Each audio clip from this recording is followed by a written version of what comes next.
Meet Jack. Jack lives in sunny USA, and in Jack's world, the US dollar is king. He uses it for coffee, rent, everything. But Jack is adventurous. He packs his bags and flies over to Germany. But in Germany, they don't use USD. They use the euro. When Jack tries to exchange his money, he gets a shock. He finds out that his shiny $1 is only equal to about 90 cents in euro. Next, Jack jets off to beautiful Vietnam. Here, that exact same $1 gets him 25,000 Vietnamese dong. Wait, hold on. Jack is confused. Why does money have totally different values? Why isn't $1 just equal to €1 or 1 dong? And why do these numbers, the exchange rates, keep changing every single second? Is it magic? A global conspiracy? No, it's economics. And in this video, we are going to dive deep into the fascinating world of currencies, exchange rates, and why money just isn't equal. Let's figure it out. Before we talk about why currencies differ today, we need a quick history lesson. Because for a long time, money was simpler. For centuries, money was linked to precious metals, especially gold. This system was called the gold standard. Under this rule, a country could only print as much paper money as they had gold stored in their vaults. This kept exchange rates very stable and stopped governments from just printing more money whenever they wanted to buy something. But as global trade exploded and world wars drained economies, this system became impossible. Countries couldn't keep enough gold to back every new dollar or pound they needed. So by the 1970s, the world abandoned the gold standard. This led to the system we use today, fiat money. Now, fiat is just a fancy Latin word that means let it be done. Fiat money has value simply because the government declares it does, and, this is the key part, because the people trust them. It's not backed by any physical asset. Some people call it fake money because of this. Because fiat money has no inherent value, it's just paper or digital ones and zeros, its value is 100% decided by supply and demand. If lots of people want a certain type of money, its value shoots up. That's why strong economies, like the US, have higher value currencies. People trust and want them. But if nobody wants a currency, its value plummets. This is why we see extreme devaluation in places facing crisis, like Venezuela. Okay, time for Section 1, inflation. We've all heard this word, but put simply, inflation is when money starts losing its value.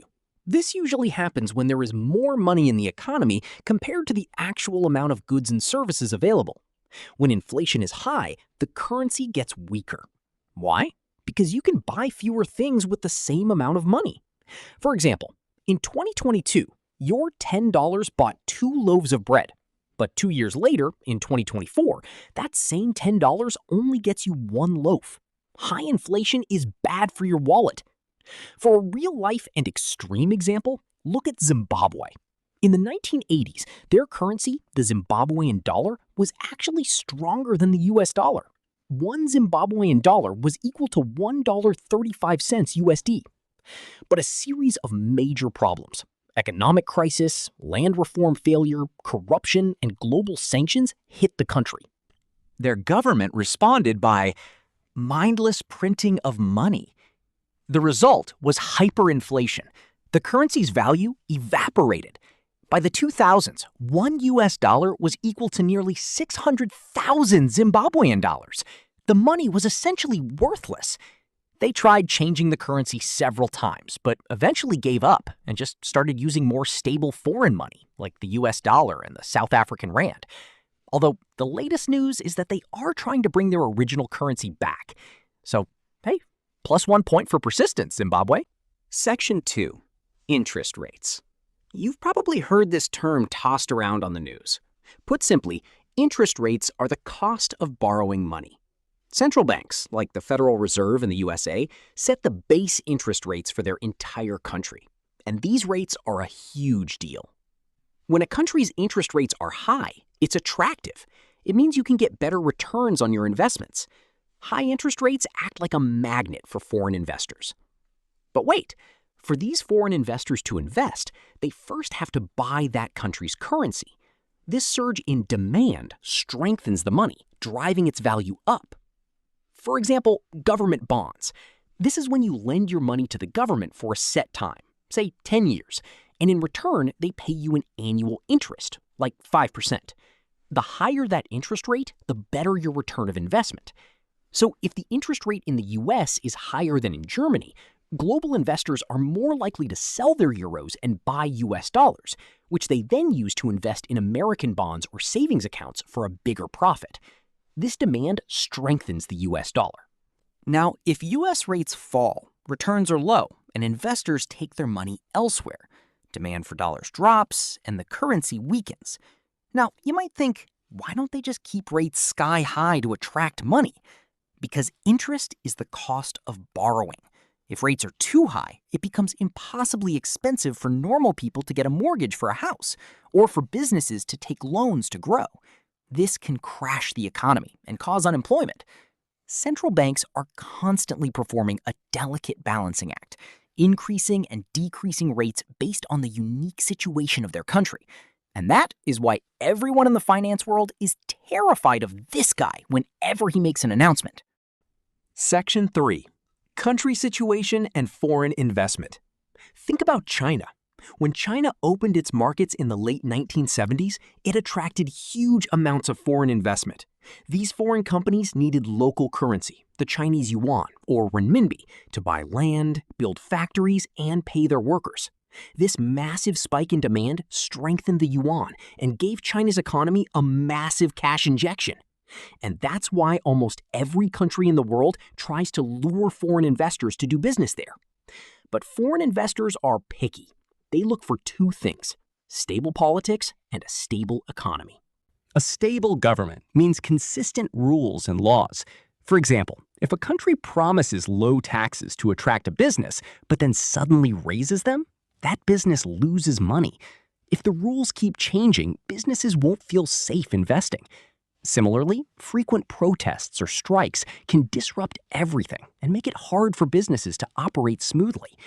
And a stable economy means the currency is unlikely to suddenly crash in value. If a country is drowning in debt or battling hyperinflation, foreign investors get nervous and stay away. So a stable country is an attractive country, which keeps its currency strong. Section 4. Export and import. When Japan exports cars, other countries have to pay for them using Japanese yen. This makes the yen highly sought after and high in demand. Flip that around. If Japan imports coal from Australia, they must pay using Australian dollars, AUD. This increases demand for the Aussie dollar.